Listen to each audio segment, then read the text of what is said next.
एक डायनासोर ने उसे देख लिया, जो धीरे धीरे करके कुआ के पास आने लगता है उसे खाने के लिए। जितना आसान ये रास्ता लग रहा था, उसे कई गुना मुश्किल था। इससे अब डायनासोर को काफी गुस्सा आ गया, काफी करीब आ जाता है।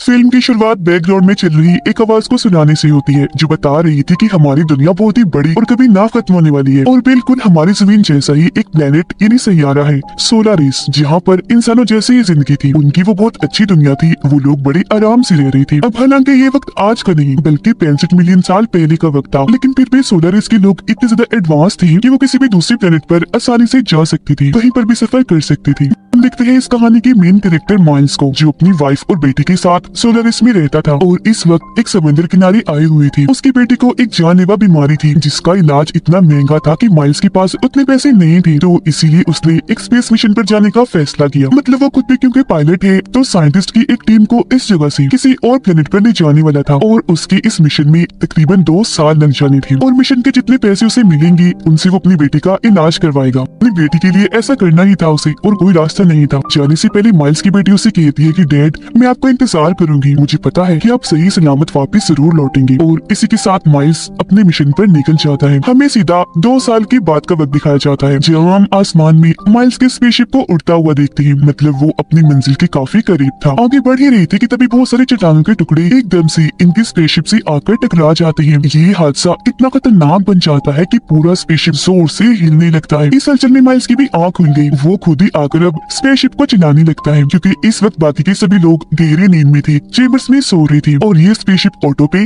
खुद ब खुद चल रहा था। जिस नींद में वो सारे लोग सो रहे थे, वो एक ऐसी नींद होती है कि जब किसी इंसान ने अपनी उम्र ना बढ़ानी हो, बस उतनी ही रखनी हो, यानी जिस उम्र में वो अपने प्लेनेट से निकले दूसरे प्लेनेट पर उसी उम्र में पहुंचे, तो इस मकसद के लिए चेम्बर्स का इस्तेमाल किया जाता है। ऐसी उनकी उम्र बच जाती है। चट्टानों के टुकड़ों का हमला बहुत ही ज्यादा था, जिस वजह से स्पेसशिप के बहुत सारे हिस्से खराब हो गए थे। अब इन हालात को देखते हुए वो फैसला करता है कि मैं इस स्पेसशिप को पास के किसी प्लेनेट पर उतार लेता हूँ, क्योंकि शिप और दूर जाने वाला नहीं था। लेकिन जैसे ही वो उस प्लेनेट के पास पहुंचता है, तो तेज हवा की वजह से उसे ठीक से कुछ दिखाई नहीं देता। स्पेसशिप एक काफी बड़ी चट्टान से आकर टकरा जाता है, जिससे अब की बार स्पेसशिप इतना ज्यादा खराब हुआ कि सारे के सारे चेम्बर्स भी तबाह बर्बाद हो जाते हैं। सब कुछ तहस नहस हो गया था, यहाँ तक कि माइल्स की हालत भी काफी खराब हो गई थी। वो बाहर आकर देखता है कि क्या कोई जिंदा बचा है, मगर वो सारे चेम्बर्स को जब तबाह पाता है तो समझ जाता है कि मेरे अलावा सारे के साइंटिस्ट मारे गए हैं। उसे ये सोचकर तसल्ली होती है कि ये प्लेनेट कम से कम इंसानों के रहने के लायक बिल्कुल ठीक है, गुजारा हो जाएगा। पीने के लिए पानी है, खाने के लिए फूल पत्ते, और रहने सांस लेने के लिए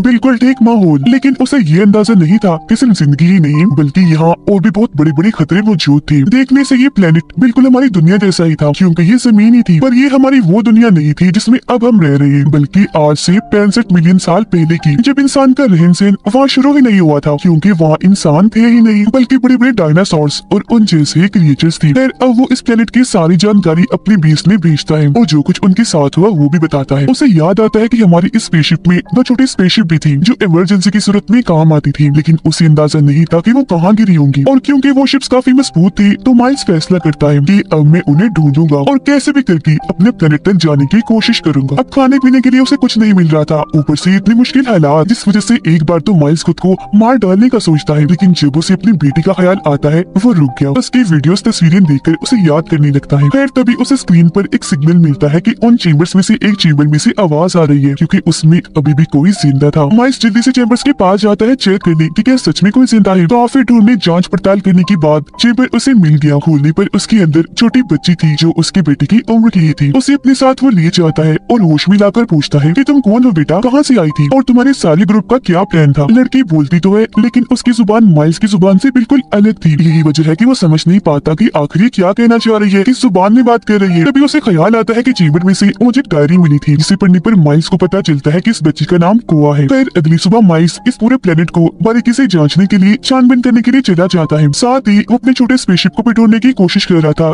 यहाँ पर बहुत सारे वोल्केनो ज्वालामुखी भी थे, जिनमें से एक फट जाता है और काफी बड़े डायनासोर का स्केलेटन कंकाल भी वहाँ पर पड़ा हुआ था। माइल्स अब यहाँ अपनी हाई टेक्नोलॉजी वाली एक डिवाइस निकालता है जो एक जीपीएस था, मतलब किसी भी चीज को ढूंढने का काम करता था। उसके जरिए माइल्स को पता चलता है कि उसका छोटा स्पेसशिप यहाँ से तकरीबन 15 किलोमीटर की दूरी पर एक पहाड़ पर गिरा है। आगे का रास्ता देखने के लिए वो जैसे ही झांकता है, डायनासोर का छोटा सा बच्चा उस पर हमला कर देता है। उसकी गर्दन से चिपक गया था, लेकिन माइल्स की किस्मत अच्छी थी, उसके पास इलेक्ट्रिक गन थी जो काफी एडवांस थी। डायनासोर के बच्चे को खुद से अलग करके पहले वो गन से मारता है, फिर एक ही बार के शॉट से जान से मार डालता है और अपनी जान बचाकर वापस बच्चे के पास आ गया। उसे इस सब के बारे में बताता है कि हमें जल्द से जल्द बीच का रास्ता पार करके वहाँ पहुँचना होगा ताकि यहाँ से निकल सके। लेकिन उसकी बात सुनकर कुआ समझाने की कोशिश करती है कि हम जिन चेम्बर्स में आए थे उनमें मेरे माँ बाप भी थे और उनको लिए बगैर मैं कहीं नहीं जाऊंगी। पर माइल्स को ये बात पता थी कि वो सारे चेम्बर्स क्योंकि तबाह हो गई है तो अब कोई भी नहीं बचा। बच्चे से ये बात वो छुपाकर वैसे उसे समझाता है, पर कुआ कुछ सुनने को तैयार ही नहीं थी। तब माइल्स उसे झूठ बोल देता है कि तुम्हारे मॉम डैड भी उस पहाड़ पर ही है, तो अब चलो मेरे साथ जल्द से जल्द उस पहाड़ी पर हमें पहुँचना है। जिसके लिए वो मान गई और अभी लोग अपनी पूरी तैयारी करके निकल जाते हैं, अपनी मंजिल तक पहुँचने की कोशिश करती है। लेकिन जितना आसान ये रास्ता लग रहा था उसे कई गुना मुश्किल था, खतरों से घिरा हुआ, क्योंकि इस वक्त में न सिर्फ चलने वाली बल्कि उड़ने वाली डायनासोर्स और ना जाने कितने किस्म की ऐसे क्रिएचर्स थी जो किसी भी टाइम इन पर हवाई हमला कर सकती थी। अब ये दोनों छुपते छुपाते एक काफी बड़े मैदान से आगे बढ़ के जंगल में आ जाते हैं। यहाँ पर भी बहुत सारे डायनासोर्स और क्रिएचर्स थे जो आकर इन्हें नुकसान पहुँचाने की कोशिश कर रही थी, पर माइल्स अपनी इलेक्ट्रिक गन से उन्हें मार मार कर अपना और कुआ का बचाव करता जा रहा था। इन्हें एक झरना मिलता है जहाँ से पानी पीकर मुंह धोकर थोड़ा सुकून करते हैं। माइल्स फिर एक पेड़ की टहनी पर बैठ जाता है और अपने जीपीएस की मदद से पता लगवाने की कोशिश कर रहा था कि अब उनका स्पेसशिप कितनी दूरी के फासले पर है। लेकिन तभी अचानक टहनी टूट जाती है। माइल्स काफी जोर से जमीन पर आकर गिरता है, जिससे उसका उल्टा बाजू काफी जख्मी हो गया था। उसे बहुत तकलीफ हो रही थी। टहनी के टूटने की आवाज सुनकर 2-3 बड़े बड़े डायनासोर्स इस तरफ आने लगते हैं माइल्स पर हमला करने के लिए। पर इस वक्त खुशकिस्मती से उसके पास कुछ बॉम्ब्स थे जिन्हें उन डायनासोर्स पर फोड़ फोड़ कर माइल्स उन्हें मार रहा था और ऐसे अपना बचाव कर रहा था। जबकि इस बीच को अपनी जान बचाने के लिए वहाँ से थोड़ा दूर भागकर एक जगह पर आकर छुप जाती है, मगर बहुत जल्द उसे एहसास हो जाता है कि मैं तो गलत जगह पर आ गई, क्योंकि ये जगह उड़ने वाले सभी क्रिएचर्स का ठिकाना था। वो यहाँ आकर बैठते थे, तो अब उनसे बचने के लिए चुपके से वो टूटे हुए पेड़ के ऊपर जाकर अपनी जान बचाने की कोशिश करती है, पर गलती से उसे भी एक आवाज पैदा हो गई। उड़ने वाली एक डायनासोर ने उसे देख लिया जो धीरे धीरे करके कुआ के पास आने लगता है उसे खाने के लिए। वो काफी डरी हुई थी क्योंकि बच निकलने का कोई रास्ता नहीं था। डायनासोर काफी करीब आ गया था और फिर एकदम से हमला करके उसके कपड़े पकड़ लेता है और खींचकर कुआ को अपने साथ ले जाने लगा। ये चीज माइल्स ने देख ली। वो डायनासोर का पीछा करता है और आखिरकार अपनी गन से शूट करके कुआ की जान बचा ही लेता है। वो काफी डरी सहमी थी, हालत भी उसकी ठीक नहीं थी, इसलिए माइल्स उसे अपनी पीठ पर उठाकर पहाड़ की तरफ जाने लगता है, क्योंकि उसे कुआ में कहीं न कहीं अपनी बेटी नजर आ रही थी जिसे 2 साल पहले वो अपने प्लेनेट पर छोड़ आया था। सफर करते करते उन्हें शाम हो गई। ऐसे मैदानों में घूमने से खतरा था, तो ये लोग अभी केव गार में जाकर रात वहीं गुजारने का फैसला करते हैं। यहाँ पर माइल्स दोबारा से अपना जीपीएस चेक करता है कि अब शिप से उनकी दूरी कितनी है, पर जो चीज माइल्स को पता चली वो जानकर तो उसके होश ही उड़ जाती है। दरअसल जो चट्टानों के टुकड़े माइल्स के स्पेसशिप से आकर टकराए थे वो अब यहाँ जमीन पर भी आकर गिरने वाली थी, जिससे होगा ये कि सारे डायनासोर्स का खात्मा हो जाएगा, वो राख बन जाएंगे। वो सारी बात समझ गया और इस बारे में कुआ को भी बताता है, पर अगली सुबह जब भी वहाँ से निकलने ही लगी थी एक बड़ा सा डायनासोर आकर इन पर हमला कर देता है। उससे बचने के लिए ये केव के और अंदर आ जाते हैं। इन्हें वहाँ छोटी सी सुरंग मिलती है जिसका साइज काफी छोटा सा था। माइल्स वहाँ बॉम्ब से धमाका करता है, जिससे सुरंग का साइज थोड़ा सा बड़ा हुआ, बस इतना ही कि उसमें से कुआ तो गुजर सकती थी पर माइल्स नहीं। और वो तो गुजर जाती है लेकिन माइल्स पीछे ही रह जाता है, जिस पर एकदम वो डायनासोर हमला कर देता है। पर माइल्स की इलेक्ट्रिक गन जो लोड थी उससे कई बार डायनासोर को शूट करके वो अपनी जान बचा लेता है और जैसी तैसी सुरंग से बाहर आ गया था। लेकिन बाहर आकर उसे कुआ कहीं भी दिखाई नहीं देती। वो आसमान की तरफ से बहुत सारे चट्टानों के टुकड़े जमीन की तरफ आता हुआ देखता है, जिसका मतलब था कि जल्द से जल्द उन्हें इस प्लेनेट को खाली करके यहाँ से निकलना है, वरना ये मारे जाएंगे। और अब वो तेजी से उस जगह के लिए भागने लगता है जहाँ पर छोटा स्पेसशिप था। लेकिन इसी बीच वो गलती से एक काफी बड़े खतरनाक दलदल में गिर जाता है। बाहर निकलने की वो बहुत कोशिश करता है पर दलदल उसे निकलता ही जा रहा था। यहाँ तक कि वो कुआ को भी आवाज लगाता है, पर बचने की अब कोई उम्मीद उसे दिखाई नहीं दे रही थी। काफी अंदर धंस गया था वो पूरा ही डूब जाता है कि उससे पहले ही कुआ वहाँ आ जाती है उसकी मदद करने के लिए। वो पेड़ की एक लंबी सी टहनी माइल्स के पास फेंकती है, जिसको पकड़कर जैसी तैसी वो बाहर आ ही जाता है। बाहर आते ही वो कुआ को अपने गले से लगा लेता है जैसे वो उसकी बेटी ही हो, क्योंकि दोबारा जिंदगी पाकर वो बहुत खुश था। फिर उसे बताता है कि अब ये प्लेनेट बहुत जल्द खत्म होने वाला है, हमें निकलना होगा। ये पूरा दिन पूरी शाम सफर करती है और आखिरकार रात होने से पहले वो स्पेसशिप तक पहुंच जाती है। खुशकिस्मती ये थी कि इस वाले स्पेसशिप को जरा सा भी कुछ नहीं हुआ था, बिल्कुल ठीक था, ये लोग निकल सकती थी। तो वो वक्त को बर्बाद ना करते हुए माइल्स जैसे स्पेसशिप स्टार्ट करता है तो कुआ बाहर आ जाती है और अपने माँ बाप को ढूंढने लगी, क्योंकि माइल्स ने उसे कहा था कि तुम्हारे मॉम डैड पहाड़ की चोटी पर ही मिलेंगी। पर बहुत जल्द उसे भी समझ लग गई थी कि माइल्स ने मेरे साथ झूठ बोला, क्योंकि स्पेसशिप के हादसे में सारे चेम्बर्स तबाह हो गई थी, जिनमें कुआ के मॉम डैड भी मारे गए। माइल्स बच्चे को शांत करने की कोशिश करता है, पर वो तो काफी गुस्सा और नाराज हो रही थी। तो माइल्स उससे माफी मांगता है और सच बता ही देता है कि मैंने ये सब तुम्हारी और अपनी जान बचाने के लिए किया, और अब जल्दी करो, निकलते हैं यहाँ से,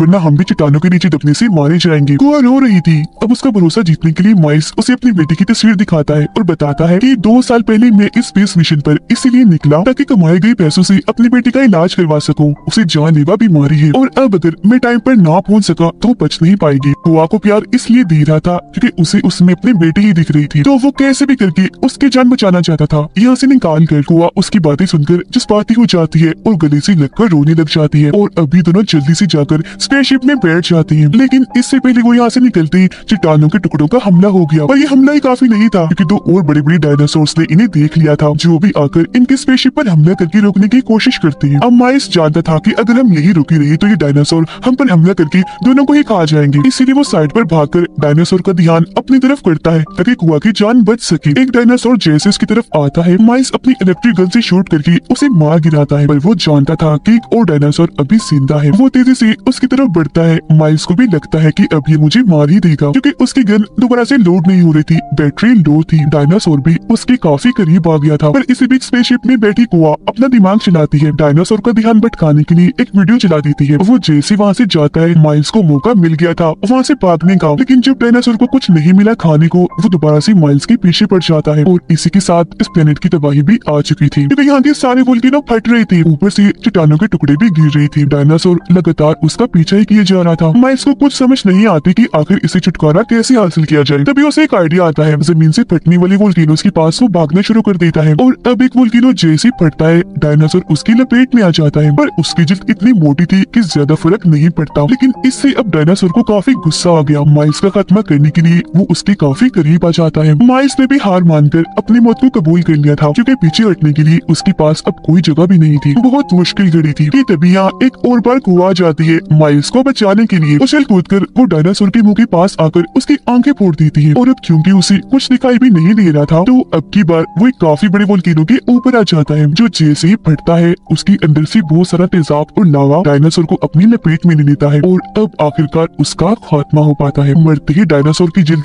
तेजाब की वजह से पिघलने लगती है। इनकी जान बच गई थी, तो ये जल्दी से स्पेसशिप में जाकर बैठ जाती है। माइल्स अपने प्लेनेट की लोकेशन डालकर जल्द से जल्द यहाँ से निकलने की कोशिश करता है। इस बीच बहुत सारे चट्टान के टुकड़े इनके स्पेसशिप से आकर टकराते भी हैं, पर आखिरकार सही सलामत वो यहाँ से बच ही निकली थी। नई जिंदगी पाकर उन्हें यकीन नहीं आ रहा था। बहुत खुश थे वो लोग। उनकी खुशी के साथ ही फिल्म की यहीं पर हैप्पी एंडिंग हो जाती है।